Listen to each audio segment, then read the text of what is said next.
بسم اللہ الرحمن الرحیم۔ السلام علیکم۔ میری آپ سبھی سے التجا ہے کہ ایک مرتبہ درود ابراہیمی پڑھ لیجیے گا۔ بسم اللہ الرحمن الرحیم۔ اللہم صلی علی محمد وعلی آل محمد کما صلیت علی ابراہیم وعلی آل ابراہیم انک حمید مجید۔ اللہم بارک علی محمد وعلی آل محمد کما بارکت علی ابراہیم وعلی آل ابراہیم انک حمید مجید۔ بسم اللہ الرحمن الرحیم۔ فرما دو کافروں سے، کوئی دم چاہتا ہے کہ تم مغلوب ہوگے اور دوزخ کی طرف ہانکے جاؤ گے، اور وہ بہت برا بچھونا ہے۔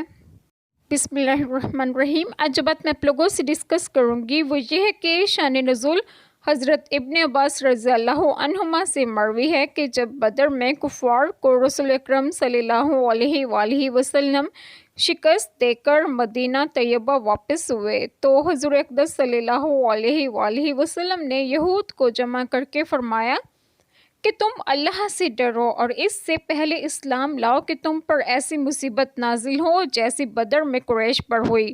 تم جان چکے ہو کہ میں نبی مرسل ہوں، تم اپنی کتاب میں یہ لکھا پاتے ہو۔ اس پر انہوں نے کہا کہ قریش تو جنگی ہنر و مہارت سے نہ آشنا ہے، اگر ہم سے مقابلہ ہوا تو آپ صلی اللہ علیہ وآلہ وسلم کو معلوم ہو جائے گا کہ لڑنے والے ایسے ہوتے ہیں۔ اس پر یہ آیت کریمہ نازل ہوئی اور انہیں خبر دی گئی کہ وہ مغلوب ہوں گے اور قتل کیے جائیں گے، گرفتار کیے جائیں گے، ان پر جزیہ مقرر ہوگا۔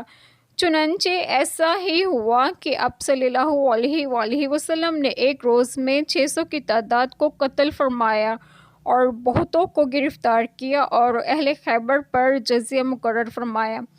اللہ تعالی ہم سب کے تمام گناہوں کو معاف فرمائے اور ہمیں صراط مستقیم کی راہ پر گامزن کریں، اور آپ سب کو آپ کے گھروں میں خوش و خرم رکھیں اور صحت و تندرستگی بھی دیں۔ آمین۔ جزاک اللہ خیر۔